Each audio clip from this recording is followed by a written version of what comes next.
नमस्कार दोस्तों, मैं वैभव वंशराज आपका स्वागत करता हूं तक्षशिला ट्यूटोरियल के ऑनलाइन चैनल पे। दोस्तों, हम लोग बात कर रहे थे क्लास 12 के फिजिक्स के चैप्टर नंबर 6 पर, जिसका नाम था विद्युत चुंबकीय प्रेरण। इसमें दोस्तों हम लोग काफी टॉपिक कंप्लीट कर चुके थे और हम लेक्चर 6.2 तक पढ़ लिए थे। आज हम लोग लेक्चर 6.3 को शुरू करेंगे और आज के सेशन का पहला टॉपिक है भंवर धाराएं। देखिए दोस्तों, ये भंवर धाराएं कुछ अलग टाइप की नहीं है, लेकिन ये काम कुछ अलग करती हैं। ठीक है, जैसे अभी दोस्तों आपको इतनी नॉलेज तो है, आप इतना समझते हैं कि प्रेरित धारा क्या होती है। ठीक है, ओके। तो प्रेरित धारा, ये भंवर धाराएं जो है वो प्रेरित धाराएं ही हैं। ठीक है, प्रेरित धारा ही है भंवर धारा, कुछ कोई अलग टाइप की धारा नहीं है। ठीक है, अब ये क्या होती है, कैसे डेवलप होती है, क्या काम करती है, ये सब हम लोग इसमें जानेंगे। ठीक, ओके। चलिए दोस्तों, तो अभी जरा हम लोग चलते हैं विद्युत चुंबकीय प्रेरण की घटना पर और उससे जुड़े जो फैराडे ने लॉ दिए थे उस पे। ठीक है, फैराडे ने हमें बताया था कि अगर किसी कुंडली से गुजरने वाले चुंबकीय फ्लक्स के मान में परिवर्तन होता है, तब उस कुंडली के सिरों के मध्य एक विद्युत वाहक बल उत्पन्न हो जाता है और अगर कुंडली बंद हो तो उसमें एक धारा भी प्रवाहित होती है। तो ये जो धारा प्रवाहित हो रही है इसको बोलते हैं हम लोग प्रेरित धारा, और जो विद्युत वाहक बल उत्पन्न हो रहा है उसे हम लोग बोलते हैं प्रेरित विद्युत वाहक बल। ठीक है, चलिए अब हम लोग इसके आगे बढ़ते हैं। ठीक, तो अब इसके आगे बढ़ते हैं और हम लोग भंवर धारा समझते हैं। अगर मान लीजिए कि कुंडली की जगह पे कोई सॉलिड मेटल पीस हो, तो मतलब कि अगर कुंडली रखी थी उससे फ्लक्स, गुजरने वाले फ्लक्स को घटा बढ़ा रहे थे हम लोग, अगर मान लीजिए उसी कुंडली की जगह कोई सॉलिड मेटल पीस रखा हो तो क्या होगा, तो उस सॉलिड मेटल पीस यानी कि ठोस धातु के टुकड़े की बात अगर हम करें तो ठोस धातु के टुकड़े से गुजरने वाले फ्लक्स को अगर हम घटाएंगे या बढ़ाएंगे तो क्या होगा, तो हमें उसमें भंवर धाराओं का लूप मिलेगा। ठीक है, मतलब उसमें भंवर धाराएं उत्पन्न होगी और वो भंवर धाराएं एक बंद लूप बनाकर गति करती हैं। ठीक है, और जब वो भंवर धाराएं एक बंद लूप बनाकर गति करती हैं तो उन्हीं लूप को, मतलब यहां पे भंवर धारा देखिए बंद लूप बना के गति कर रही है। ठीक है, और ये बंद लूप बिल्कुल वैसे होते हैं जैसे पानी में उठने वाली भंवर। ठीक है, ओके। तो कुछ ऐसा ही मामला यहां भी होने वाला है। ठीक, कहते हैं कि अगर किसी ठोस धातु के टुकड़े से गुजरने वाली चुंबकीय बल रेखाएं यानी कि चुंबकीय फ्लक्स के मान में परिवर्तन होता है, तब उस धातु के टुकड़े के भीतर प्रेरित धाराएं एक बंद लूप बनाकर गति करती हैं। इसी बंद लूप को भंवर धाराएं कहते हैं। ठीक है, और इन भंवर धाराओं का लूप जितना ज्यादा होगा उस धातु के टुकड़े में विद्युत ऊर्जा का ऊष्मा के रूप में उतना ही ज्यादा लॉस होगा। इसका मतलब अगर आपने बहुत बड़ा सॉलिड मेटल पीस ले लिया है, तो अगर मेटल पीस बहुत बड़ा है, धातु का टुकड़ा बहुत बड़ा है, तो धातु के टुकड़े का आयतन भी ज्यादा होगा। और भंवर धाराएं तो पूरे आयतन में फैलती हैं और ज्यादा आयतन मतलब ज्यादा बड़ा लूप बनेगा, और जितना बड़ा लूप बनेगा उतनी ही ज्यादा विद्युत ऊर्जा ऊष्मा के रूप में नष्ट होगी। ठीक है, तो यही भंवर धाराएं, और दोस्तों ये भंवर धाराएं इतनी शक्तिशाली होती हैं कि जब ये किसी धातु में बंद लूप बना के गति करती हैं, तो मैंने बताया था इनका लूप का क्षेत्रफल जितना ज्यादा होगा उतनी ही ज्यादा विद्युत ऊर्जा ऊष्मा में नष्ट होगी। और ऊष्मा में नष्ट हो रही मतलब ऊष्मा डेवलप हो रही है। ठीक है, गर्मी डेवलप हो रही है। जैसे ऊष्मा डेवलप होगी वो धातु का टुकड़ा गर्म होगा, गर्म होते होते इतना गर्म हो जाएगा कि वो लाल हो जाएगा, रेड हॉट हो जाएगा। ठीक है, और ज्यादा गर्म होकर वो पिघल भी सकता है, ये भी चांसेस है। तो इस चीज को हमें समझना पड़ेगा। ठीक, ओके। ये बात समझ में आ गई।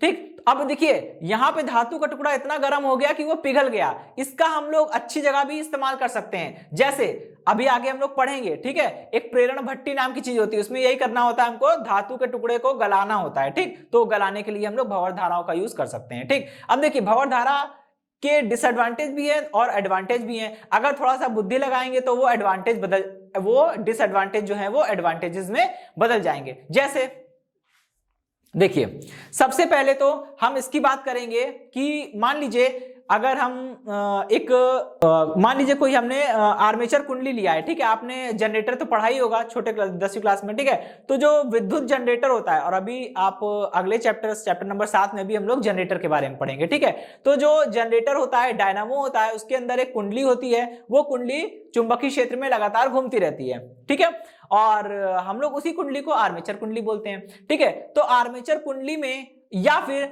अगर हम बात करें कि ट्रांसफार्मर भी आप चैप्टर नंबर 7 में पढ़ेंगे। तो ट्रांसफार्मर में क्या होता है, एक लोहे का एक फ्रेम होता है, ठीक, जिसे हम लोग क्रोड बोलते हैं। तो क्रोड कहें या लोहे का फ्रेम कहें या फिर डायनामो की आर्मेचर कुंडली कहें, इन दोनों में ही क्या होता है, फ्लक्स, गुजरने वाला फ्लक्स घटता बढ़ता रहता है। इस कारण उसमें भंवर धाराएं उत्पन्न होती है, ठीक है। अब प्रॉब्लम ये होती है कि ट्रांसफार्मर में जो क्रोड लगी होती है वो बहुत मोटी होती है। अगर हम उस मोटी क्रोड को बनाने के लिए एक सॉलिड का मेटल पीस ले लेते हैं तो क्या होगा, उस पूरे मेटल पीस में धारा प्रवाहित होगी और बहुत ज्यादा विद्युत ऊर्जा ऊष्मा के रूप में नष्ट हो जाएगी, ठीक है। अब इसके लिए हम लोग क्या करें, इसके लिए हमको समझना होगा थोड़ा, ठीक है। अब इसके लिए हमें थोड़ा सा उपाय करना होगा। क्या उपाय कर सकते हैं हम लोग ये उपाय करेंगे कि उस धातु के, मतलब उस क्रोड को बिल्कुल सॉलिड ना लेकर पटलित, यानी कि छोटे छोटे जो प्लेट होती है, एक प्लेट के ऊपर दूसरी प्लेट, फिर उसके ऊपर तीसरी प्लेट, ऐसे रख के ढेर सारा एक स्ट्रक्चर बनाएंगे। आप कभी भी देखेंगे ट्रांसफार्मर में, देखिएगा जो उसकी फ्रेम होती है, जो उसकी क्रोड होती है, वो हमेशा लैमिनेटेड होती है। लैमिनेटेड का मतलब बिल्कुल पतली पतली प्लेट, एक के ऊपर एक प्लेट करके ऐसे करके बनाया जाता है, ठीक है। इतनी बात समझ में आ गई? ओके। ऐसा इसलिए करते हैं क्योंकि अगर सॉलिड पीस लेंगे, ज्यादा बड़ा लूप बनेगा, ज्यादा बड़ा लूप बनेगा तो उसमें विद्युत ऊर्जा का लॉस ज्यादा होगा और ऊष्मा ज्यादा उत्पन्न होगी। और ट्रांसफार्मर में ऊष्मा के रूप में अगर विद्युत ऊर्जा का लॉस हो रहा है तो वो ट्रांसफार्मर का डिसएडवांटेज है, वो ट्रांसफार्मर किसी काम का नहीं है, ठीक है। ज्यादा लॉस हो रहा है, जितनी पावर हम इनपुट दे रहे हैं उतनी आउटपुट में मिल ही नहीं पा रही है, तो फायदा क्या है, ठीक। चलिए, तो ये है भंवर धाराओं से होने वाली हानि और उनसे बचने के उपाय। बचने का उपाय यही है, सॉलिड मेटल पीस लेने से बचिए, छोटी छोटी धातु की पट्टियां लीजिए, उसको एक के ऊपर एक रख के स्ट्रक्चर बनाइए, ठीक है। ओके, चलिए अब हम लोग आगे बढ़ते हैं, ठीक है। अब भंवर धाराओं के कुछ उपयोग पढ़ेंगे। अगर हम थोड़ा सा बुद्धि लगाएं तो ये भंवर धारा हमारे लिए लाभकारी भी हो सकती है। कैसे, आखिर हम ऐसा क्या कर सकते हैं कि भंवर धाराएं हमारे लिए यूजफुल हो जाएं, ठीक है। तो भंवर धाराओं के उपयोग, यहां पे बात आती है भंवर धाराओं के उपयोग की, ठीक है। एप्लीकेशन ऑफ एडी करंट्स, ठीक है, एप्लीकेशन ऑफ एडी करंट्स। अब देखिए, इसको हम लोग समझेंगे, ठीक। आपने पढ़ा होगा कि जब कभी ट्रेन में क्या होता है, ठीक है, एक सिंपल ब्रेक होते हैं, ठीक है, वो ब्रेक ड्राइवर लगाते हैं और गाड़ी रुक जाती है। लेकिन कभी कभी दोस्तों ऐसा होता है कि गाड़ी को बहुत जल्दी रोकना होता है, ठीक है। और अगर आप बहुत जल्दी रोकने की कोशिश करेंगे और नॉर्मल ब्रेक लगाएंगे तो गाड़ी दुर्घटनाग्रस्त हो सकती है। तो अब इसका उपाय खोजा गया, तो वहां पे आजकल की गाड़ियों में क्या होता है, एक पावर ब्रेक नाम की चीज होती है, ठीक है। पावर ब्रेक लगाते ही गाड़ी अपेक्षाकृत बहुत जल्दी रुक जाती है, चाहे गाड़ी जितनी तेज चल रही है अपेक्षाकृत बहुत जल्दी रुक जाती है, ठीक है। अगर आप नॉर्मल ब्रेक लगा के गाड़ी को रोकने का प्रयास करेगा ड्राइवर तो वो दुर्घटनाग्रस्त हो सकती है, पलटने के चांसेस हैं, ठीक है। अच्छा, अब ऐसा क्या होता है पावर ब्रेक में, पावर ब्रेक में भंवर धाराओं का क्या यूज है, ठीक है। दोस्तों आप जानते हैं कि गाड़ी के डिब्बों के नीचे पहिए लगे होते हैं, उसी पहियों पे पूरा डिब्बा खड़ा होता है, पहिए घूमते हैं, डिब्बा चलता है ट्रेन के साथ, ठीक है। अगर मान लीजिए कभी ड्राइवर को गाड़ी रोकनी होती तो ड्राइवर क्या करते हैं, अब देखिए आपको दिखाई तो नहीं देगा लेकिन उसी डिब्बे के नीचे, ठीक है, पहियों के किनारे किनारे क्या लगे होते हैं, विद्युत चुंबक लगे होते हैं, यानी इलेक्ट्रोमैग्नेट्स लगे होते हैं। और वो इलेक्ट्रोमैग्नेट्स तभी काम करेंगे जब उनमें विद्युत धारा प्रवाहित की जाएगी। जब ड्राइवर को पावर ब्रेक लगाना होता है वो क्या करते हैं, स्विच ऑन करते हैं। स्विच ऑन करते ही क्या होता है, उन चुंबक में विद्युत धारा प्रवाहित होने लगती है। और विद्युत चुंबक का काम ही यही है कि जब विद्युत धारा प्रवाहित होगी तभी वो चुंबक की तरह कार्य करेगा, जैसे परिनालिका में था, ठीक है, जैसे टोरॉइड में था, वैसे ही यहां भी होता है, ठीक। तो ड्राइवर ने स्विच ऑन किया, चुंबक में धारा प्रवाहित हुई, वो चुंबक की तरह कार्य करने लगे, वो एक शक्तिशाली चुंबकीय क्षेत्र लगाएगा। जब वो शक्तिशाली चुंबकीय क्षेत्र लगाएगा तो उसी चुंबकीय क्षेत्र में पहिया घूम रहा है, और पहिया घूम रहा है तो पहिए से गुजरने वाला फ्लक्स परिवर्तित हो रहा है, और जब पहिए से गुजरने वाला फ्लक्स परिवर्तित हो रहा है तो उस पूरे पहिए में भंवर धाराएं उत्पन्न होने लगती है। और ये भंवर धाराएं लेंज के नियम के अनुसार, आखिर है तो ये प्रेरित धारा ना, तो भंवर धारा भी तो प्रेरित धारा है, तो ये भंवर धाराएं क्या करती है, लेंज के नियम के अनुसार जो है वो उस कारण का विरोध करने लगती हैं जिससे यह स्वयं उत्पन्न हुई है, और उसी कारण का विरोध करती हैं जिससे यह स्वयं उत्पन्न हुई है। तो क्या होगा, कारण क्या था, पहियों का चलना, पहिया चल रहा था इसलिए वहां पे धारा उत्पन्न हुई थी, ना पहिया चलेगा ना धारा उत्पन्न होगी, तो इसलिए पहिया वहीं रुक जाता है और गाड़ी वहीं पे खड़ी हो जाती है। तो ये है उसका रीजन, ठीक है। तो इस तरह से हम लोग क्या कर सकते हैं, भंवर धाराओं का उपयोग करके रेलगाड़ी में पावर ब्रेक लगा सकते हैं। पावर ब्रेक लगाने से हादसे नहीं होते हैं, गाड़ी जल्दी रुक भी जाती है, ठीक है। क्योंकि सडन ब्रेक लगाने से क्या होता है, जड़त्व का नियम लगता है, पूरा पूरा डिब्बा पलट सकता है। लेकिन यहाँ पे क्या होता है, यहाँ पे केवल पहियों को रोका जा रहा है, ठीक है। और पहियों को रोका जा रहा है, कोई एक मैकेनिकल फोर्स लगा के नहीं रोका जा रहा है, बल्कि यहाँ पे एडी करंट्स का काम हो रहा है, इलेक्ट्रोमैग्नेटिज्म यहाँ पे वर्क कर रहा है, ठीक है। चलिए अब हम लोग इसके सेकंड एप्लीकेशन की ओर चलते हैं। दोस्तों सेकंड एप्लीकेशन जो है, देखिए दोस्तों सेकंड एप्लीकेशन जो है वो है, आपने धारा मापी पढ़ा होगा, चल कुंडली धारा मापी। चल कुंडली धारा मापी में क्या होता है, एक कुंडली होती है, ठीक है, वो अचुंबकीय पदार्थ की बनी होती है। वो चुंबक के दो सिरे नॉर्थ और साउथ पोल के बीच में लटकी होती है और वो घूमने के लिए स्वतंत्र होती है। इतनी बात समझ में आ गई?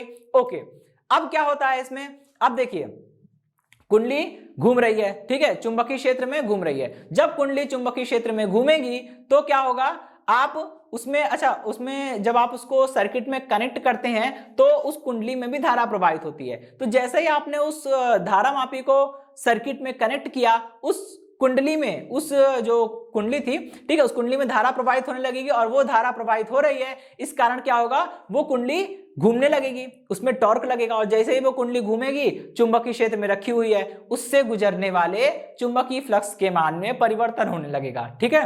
क्योंकि चल कुंडली धारा मापी में चुंबक तो ऑलरेडी लगे होते हैं, जहां कुंडली घूमी उससे गुजरने वाला फ्लक्स बदला तो उसमें प्रेरित धारा उत्पन्न होगी या भंवर धाराएं उत्पन्न होगी, और ये भंवर धाराएं क्या करेगी, उस कारण का विरोध करेगी जिससे यह स्वयं उत्पन्न हुई थी। मतलब कि अब जैसे ही कुंडली घूमी, फ्लक्स बदला, भंवर धाराएं उत्पन्न हुई और भंवर धारा लेंज का नियम फॉलो करते हुए उस कारण का विरोध करने लगी जिससे यह स्वयं उत्पन्न हुई थी। तो थोड़ी देर बाद वो कुंडली रुक भी जाएगी, ठीक है।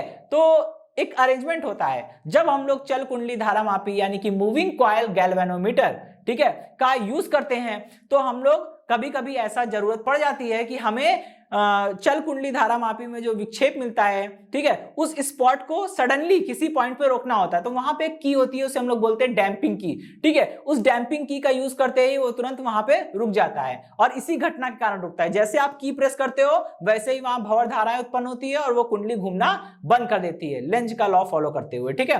तो ये था इसका सेकेंड एप्लीकेशन।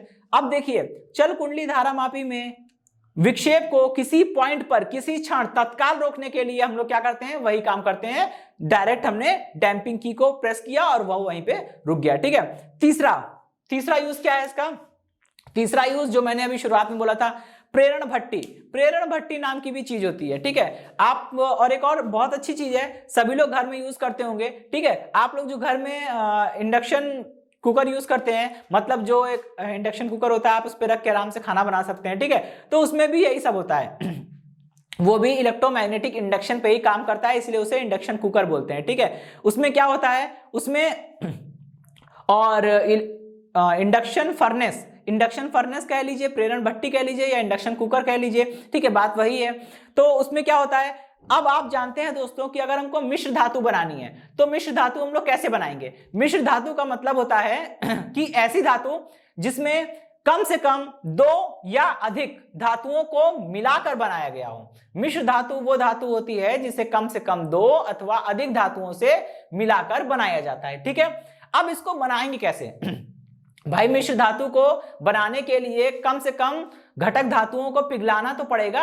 आप पिघलाएंगे नहीं तो उसको कैसे जोड़ेंगे आपस में। तो अब बात ये उठती है कि उसे पिघलाया कैसे जाए। धातु का गलनांक इतना ज्यादा होता है कि उसको आसानी से पिघलाया नहीं जा सकता। जब आप उसे आसानी से पिघला नहीं सकते हैं तो आप करेंगे क्या, ठीक है। अब उसको पिघलाने के लिए बहुत ज्यादा ताप चाहिए और इतना ज्यादा ताप हम सिंपल फायर से तो नहीं दे सकते, ठीक है। सिंपल फायर से हम इतना ताप जल्दी नहीं दे सकते, काफी हमारा लॉस भी होगा, काफी हमारा खर्च भी हो जाएगा। तो इसके लिए क्या करते हैं हम लोग, भंवर धाराओं का यूज करेंगे। एक कुंडली लेते हैं, उस कुंडली के अंदर उस धातु को रख देते हैं जिस धातु को पिघलाना होता है, ठीक। फिर क्या करते हैं, उस कुंडली से गुजरने वाले फ्लक्स के मान में चेंजेस करते हैं। जैसे ही कुंडली से गुजरने वाले फ्लक्स के मान में परिवर्तन होता है, कुंडली में भंवर धाराएं उत्पन्न होने लगती हैं। वो भंवर धाराएं धातु से भी गुजरती हैं, ठीक है। आखिर कुंडली से फ्लक्स गुजर रहा है तो कुंडली के भीतर ही तो रखा है धातु का टुकड़ा, उससे भी तो फ्लक्स गुजर रहा है, ठीक है। जब कुंडली से फ्लक्स गुजर रहा है तो उसके भीतर रखा है धातु का टुकड़ा, उससे भी फ्लक्स गुजर रहा है, और जब उससे भी फ्लक्स गुजरेगा तो फ्लक्स के मान में परिवर्तन हुआ तो वो जो भंवर धाराएं हैं वो पूरे लूप में, पूरे टुकड़े में गति करेगी बंद लूप बना के, और वो पूरे टुकड़े में बंद लूप बना के गति करेगी तो टुकड़ा जो है वो गर्म होने लगेगा। क्यों? क्योंकि भंवर धाराओं का लूप ज्यादा होता है या छोटा होगा, जो भी है, छोटा होगा तो कम ऊष्मा उत्पन्न होगी, बड़ा होगा तो ज्यादा होगी, लेकिन ऊष्मा तो उत्पन्न होनी है, ठीक है। तो धातु के टुकड़े में ऊष्मा उत्पन्न होती है, वो गर्म होते होते टेम्परेचर इतना हाई चला जाता है कि वो जहां पे उसका मेल्टिंग पॉइंट होता है वहां से वो पिघलना प्रारंभ कर देता है और वो मेल्ट होके हमें मिल जाता है। इसी तरह से दूसरे धातु को भी पिघला लिया, दोनों को आपस में एक निश्चित अनुपात में मिला के कोई मिश्र धातु बना दी, ठीक है। तो यहाँ पे आप देख रहे हैं प्रेरण भट्टी यानी कि इंडक्शन फर्नेस, या फिर आप इंडक्शन कुकर की बात करते हैं तो दोनों में ही इलेक्ट्रोमैग्नेटिक इंडक्शन में जो हमने भंवर धारा पढ़ी है, एडी करंट्स, इसका कॉन्सेप्ट लागू होता है, ठीक है दोस्तों। तो ये टॉपिक समाप्त होता है, अब हम लोग बढ़ेंगे अपने नेक्स्ट टॉपिक की ओर। चलिए दोस्तों, अब हम लोग अपने अगले टॉपिक की ओर बढ़ेंगे। अगला टॉपिक हमारा क्या है? प्रेरित धारा एवं प्रेरित आवेश, यानी कि induced current and induced charges, ठीक है। अब इसको समझने का हम लोग प्रयास करते हैं। कहते हैं कि जैसे मान लीजिए आपके पास कोई कुंडली है, ठीक है, उस कुंडली से फ्लक्स जो गुजर रहा है, जो चुंबकीय फ्लक्स उस कुंडली से गुजर रहा है, उसमें परिवर्तन हो रहा है, और फिर वही कॉन्सेप्ट लागू हो जाता है, फिर वही सारी घटनाएं दोहराने लगते हैं कि ये घटना तो विद्युत चुंबकीय प्रेरण की है कि अगर किसी कुंडली से गुजरने वाले चुंबकीय फ्लक्स के मान में परिवर्तन हो रहा है तो कुंडली के सिरों के मध्य एक विद्युत वाहक बल उत्पन्न हो जाएगा, जिसे हम लोग प्रेरित विद्युत वाहक बल कहते हैं, ठीक है। और अगर कुंडली बंद है तो उसमें धारा भी प्रवाहित होगी, जिसे हम लोग प्रेरित धारा कहते हैं। ये बात समझ में आ गई? ओके। अब यहाँ पे हमको ये बताना है कि प्रेरित, हमने इतना तो पढ़ लिया है, फैराडे ने इतना बता दिया था कि उत्पन्न होने वाले प्रेरित विद्युत वाहक बल का मान कितना होगा, लेकिन फैराडे ने यह नहीं बताया था कि प्रेरित धारा कितनी होगी या फिर प्रेरित आवेश कितना होगा। तो ये हम लोग खुद निकाल सकते हैं, थोड़ा अपना दिमाग लगाइए, ठीक है। अब देखिए, ठीक है दोस्तों,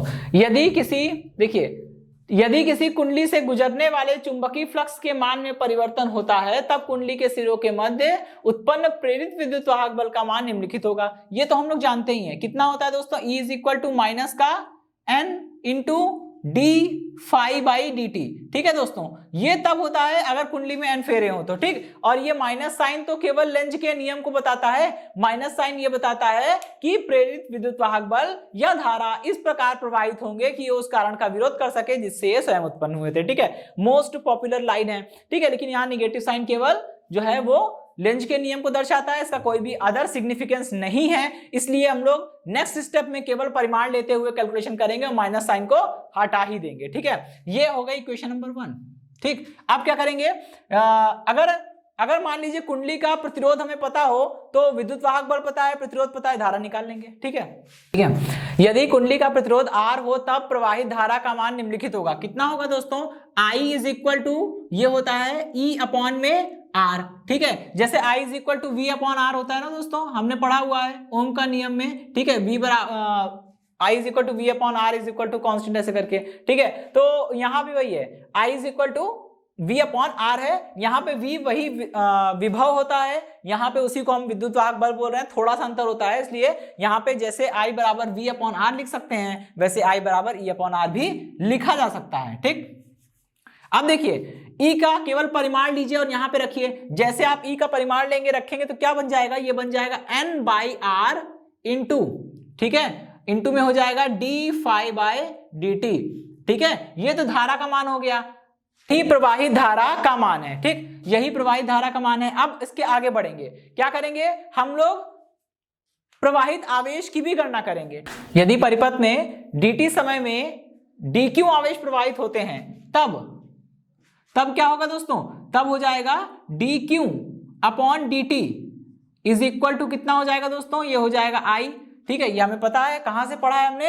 ये हमने तीसरे चैप्टर में विद्युत धारा की परिभाषा से पढ़ा है। और दोस्तों यहाँ पे ये जो विद्युत धारा है जो कि फ्लक्स परिवर्तन के कारण उत्पन्न हो रही है, जिसे हम लोग प्रेरित धारा बोल रहे हैं। प्रेरित धारा का नेचर कैसा होता है? हमेशा अल्टरनेटिंग टाइप होता है, मतलब अल्टरनेटिंग करंट है, इसलिए इसे स्मॉल आई से लिखा है, ठीक है। अगर डीसी करंट होती तो कैपिटल आई से भी लिखते हैं हम इसे, ठीक। खैर चलिए, आई की वैल्यू हम निकाल चुके हैं, यहां पे पुट कर दीजिए, कितना हो जाएगा, d q by d t is equal to n by r into ये हो जाएगा d phi by d t, ठीक है। अच्छा, अब dt से dt कैंसिल कर दीजिए, कितना आ जाएगा, ये आ जाएगा यहां पे dq is equal to n by r into d phi, ठीक है।